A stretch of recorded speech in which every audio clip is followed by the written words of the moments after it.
ABP news आपको रखे आगे। पश्चिम बंगाल में ममता और बीजेपी की लड़ाई में युवराज इन दिनों चर्चा में हैं। हम बात कर रहे हैं ममता के भतीजे अभिषेक बैनर्जी की। ममता की पार्टी तृणमूल में अभिषेक की हैसियत नंबर 2 की है। अभिषेक ममता के बड़े फैसलों में शामिल होते हैं, वो पार्टी के अहम फैसले लेते भी हैं। लेकिन ममता के भतीजे पार्टी के अंदर और बाहर दोनों तरफ से निशाने पर हैं। लेकिन क्यों? आइए देखते हैं एबीपी न्यूज संवाददाता कुंतल चक्रवर्ती की यह खास रिपोर्ट।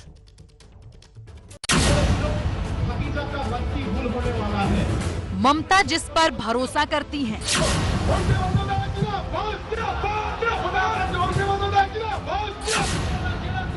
ममता की पार्टी में जिसकी सबसे ज्यादा चलती है,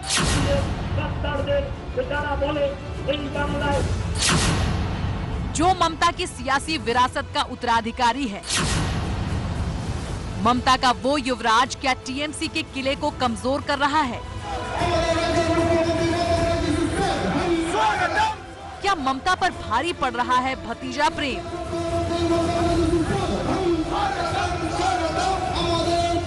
पश्चिम बंगाल की चुनावी घमासान में इस समय ममता बनर्जी के भतीजे अभिषेक बनर्जी का नाम हिट लिस्ट में है। बीजेपी लगातार अभिषेक बनर्जी को घेरने की कोशिश में है। वही तृणमूल के बागी नेता भी उन पर लगातार हमला कर रहे हैं। लेकिन क्यों? का तो कोई विकास नहीं हुआ। यहाँ पर टोलबाजी बढ़ गई, गुंडों को शरण मिली। आपकी नजर में अपना भतीजा है, कब इसको मुख्यमंत्री बना दे। की बोलेছিলো भतीजा का वक्ती भूल होने वाला है। एखुनी शौकत बोलছিলো तुले बोलते रहो। ममता बनर्जी के बाद बीजेपी ने सबसे ज्यादा किसी पर निशाना साधा है तो वो है अभिषेक बनर्जी। करीब 33 साल के अभिषेक को लेकर ममता पर भाई भतीजावाद से लेकर भ्रष्टाचार तक के आरोप लग रहे हैं। लेकिन भतीजे पर ममता का भरोसा कायम है। विधानसभा चुनाव को लेकर अभिषेक पार्टी के मंच से लेकर पर्दे के पीछे तक अहम किरदार में है। এখন আর সরাসরি নাম নিতে পারছে না, বলছে ভাইপো আমি অনুরোধ করব আপনাদের বুকের পাটা আছে যদি থাকে ভাববাচ্ছে কথা না বলে অভিষেক ব্যানার্জির নাম নিয়ে দেখান। अभिषेक टीएमसी की जीत की हुंकार लगा रहे हैं, लेकिन हकीकत तो ये है कि अभिषेक के बढ़ते कद को लेकर पार्टी के पुराने दिग्गजों में बेचैनी है। तृणमूल कांग्रेस में इन दिनों ममता बनर्जी के बाद सबसे पावरफुल कोई है तो वो है अभिषेक बनर्जी। अभिषेक बनर्जी इन दिनों प्रशांत किशोर के साथ मिलकर चुनावी गणित फिट कर रहे हैं। प्रशांत और अभिषेक की जोड़ी ने कई बड़े फैसले भी ले चुके हैं और तृणमूल छोड़कर जाने वाले शुभेंदु अधिकारी की दुखती रग भी यही थी। ममता के दाहिने हाथ माने जाने वाले शुभेंदु अधिकारी के पार्टी छोड़ने की बड़ी वजह अभिषेक बनर्जी ही थे। शुभेंदु ने पार्टी छोड़ी तो बीजेपी के मंच से अभिषेक पर ही निशाना साधा। मिदनापुर की सभा में शुभेंदु ने अमित शाह के सामने भी अभिषेक को भ्रष्ट भतीजा कहा। सारा का सारा अनाज तृणमूल के गुंडे चपट कर गए। अभिषेक बैनर्जी पार्टी में एक बहुत इंपॉर्टेंट सदस्य है, मगर पूरी पार्टी नहीं है, पूरी संगठन नहीं है। हमारे पार्टी में कई सीनियर्स लीडर हैं। दीदी जब जब दरकार पड़ता है उन सबसे विचार विमर्श करती रहती है और उसके बाद पार्टी रणनीति तैयार करती है और उसके अकॉर्डिंग फैसले होते हैं और वो फैसले इम्प्लीमेंट किए जाते हैं। लालच को हमारा नाम मत दो। हालांकि शुभेंदु अधिकारी से पहले ही टीएमसी में बगावत की हवा चल पड़ी थी। टीएमसी के कुछ पुराने नेता पहले ही पार्टी छोड़कर बीजेपी का दामन थाम चुके थे। 4 बार के विधायक और कोलकाता के मेयर रहे सोवन चटर्जी भी बीजेपी के हो चुके हैं। बिजपुर से टीएमसी विधायक शुभ्रांशु राय बीजेपी में जा चुके हैं। लबपुर से विधायक मुनीरुल इस्लाम भी टीएमसी छोड़कर बीजेपी में जा चुके हैं। पूर्व विधायक गदाधर हाजरा भी बीजेपी में शामिल हो चुके हैं। राजघाट न्यू टाउन से विधायक सब्यसाची दत्ता भी बीजेपी का दामन थाम चुके हैं। विधायक मिहिर गोस्वामी ने भी टीएमसी से इस्तीफा दे बीजेपी में एंट्री ले ली। जिन लोगों ने टीएमसी छोड़ी वो ममता की वजह से ही पार्टी में आए थे। ये ममता का ही करिश्मा था कि बंगाल की राजनीति के कई पुराने दिग्गजों ने ममता के तृणमूल पे भरोसा जताया, जबकि सीपीएम, कांग्रेस और बीजेपी के मुकाबले तृणमूल बिल्कुल नई पार्टी थी। लेकिन अब वही नेता ममता का साथ छोड़ रहे हैं। खास तौर पर अभिषेक के पार्टी से जुड़ने के बाद पुराने नेताओं से दीदी की दूरी बढ़ती चली गई। यही नहीं, अभिषेक का राजनीतिक कद बढ़ता चला गया और टीएमसी के पुराने नेताओं को पार्टी में प्रमोशन नहीं मिला। हमारे पार्टी में एक ही नेत्री है, ममता बनर्जी। उनके नीचे हम लोग सब कार्यकर्ता हैं। अभिषेक बनर्जी से नाराज होने की बात गलत है, क्योंकि हम लोग सब दीदी के लिए काम करते हैं। तो नाराजगी या तो दीदी से है या नहीं। टीएमसी को ममता ने बनाया। ममता की बदौलत ही टीएमसी बंगाल के सत्ता में आई। लेकिन ममता ने न कभी अपनी सादगी खोई, न ही उनका पार्टी कार्यकर्ताओं से कनेक्शन टूटा। ममता सीधे तौर पर भ्रष्टाचार के किसी मामले में भी नहीं फंसी। लेकिन भतीजे अभिषेक की छवि ममता से उलट है। खासकर भ्रष्टाचार के आरोपों ने बीजेपी को हमले का एक और बड़ा मौका दे दिया। अभिषेक बनर्जी की उम्र कम है, अनुभव की कमी है और सबसे बड़ी बात ये कि अभिषेक अभी तक लोकप्रिय कहें या क्राउड पुलर नेता नहीं बन पाए हैं। ममता और टीएमसी की जनसभाओं में जिस तरह की भीड़ उमड़ती है, उसके मुकाबले अभिषेक बनर्जी कहीं नहीं टिकते। हमारे पार्टी में एक ही नेत्री है, ममता बनर्जी। उनके नीचे हम लोग सब कार्यकर्ता हैं। अभिषेक बनर्जी से नाराज होने की बात गलत है, क्योंकि हम लोग सब दीदी के लिए काम करते हैं। तो नाराजगी या तो दीदी से है या नहीं। अभिषेक बनर्जी ने दिल्ली से मैनेजमेंट की पढ़ाई की है। साल 2011 में ममता ने 34 साल से कायम कम्युनिस्ट सरकार को ध्वस्त किया तो अभिषेक की राजनीति में आधिकारिक एंट्री हुई। ममता ने उन्हें टीएमसी की युवा इकाई की जिम्मेदारी सौंपी।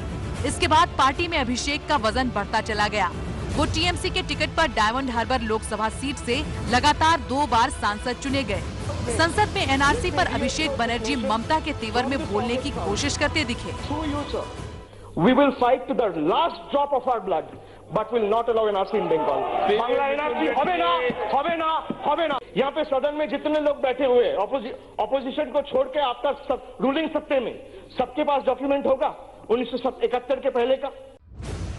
बंगाल में टीएमसी वामपंथी गढ़ को ढहा कर सत्ता में आई थी, लेकिन अब टीएमसी की लड़ाई बीजेपी से है। अभिषेक बनर्जी अब सीधे बीजेपी पर चोट कर रहे हैं।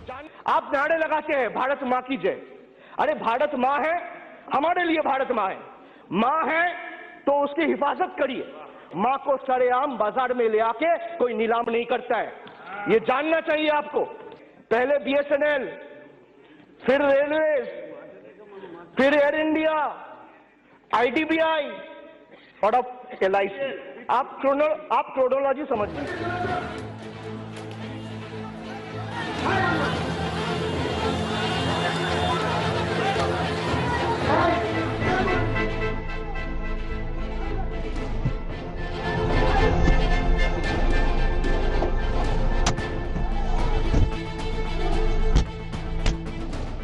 पिछले दिनों बंगाल में बीजेपी अध्यक्ष जेपी नड्डा की कार पर हमला हुआ।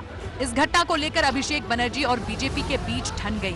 बीजेपी ने आरोप लगाया कि हमला अभिषेक बनर्जी के इशारे पर हुआ, उनके इलाके में हुआ।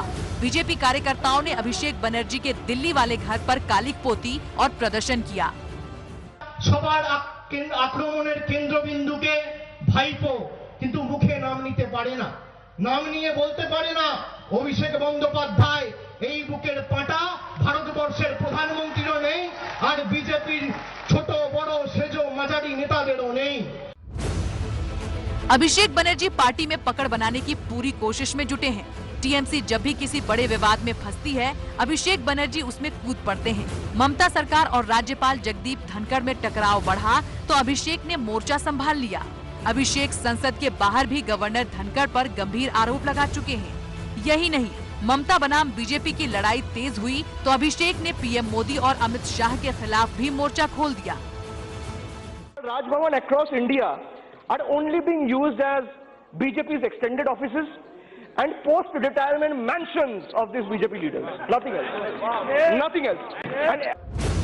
अभिषेक बनर्जी ममता की राजनीतिक विरासत संभालने को बेताब है। वो ममता के बचाव पर विरोधियों पर हमला करते हैं। वो जनता के सामने ममता सरकार का रिपोर्ट कार्ड रखते हैं। वो पीएम मोदी से रिपोर्ट कार्ड मांगते हैं। अभिषेक बनर्जी सीधे पीएम मोदी को चुनौती दे रहे हैं। वहीं बीजेपी अभिषेक बनर्जी के बहाने ममता पर निशाने साध रही है। ऐसे में अभिषेक बनर्जी का आक्रामक होना ममता के लिए मुश्किलें भी खड़ी कर सकता है। वंदे मातरम, वंदे मातरम, जय हिंद, जय हिंद, जय हिंद,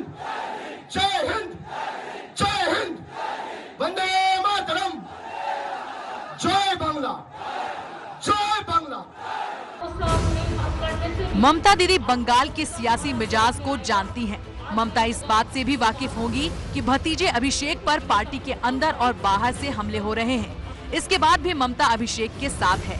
ममता अभिषेक को बड़ी जिम्मेदारियां दे रही हैं। जाहिर है टीएमसी में भतीजे का प्रभाव आने वाले दिनों में और बढ़ेगा। सवाल यह है कि क्या बिहार में तेजस्वी यादव के तर्ज पर बंगाल में अभिषेक बैनर्जी का उदय हो रहा है? अगर ऐसा है तो फिर ममता बनर्जी के लिए परिवारवाद के आरोप से बचना मुश्किल होगा। अभिषेक बैनर्जी को राजनीतिक अनुभव से तपना होगा और बंगाल की सियासत में ममता बनर्जी से बहुत कुछ सीखना होगा।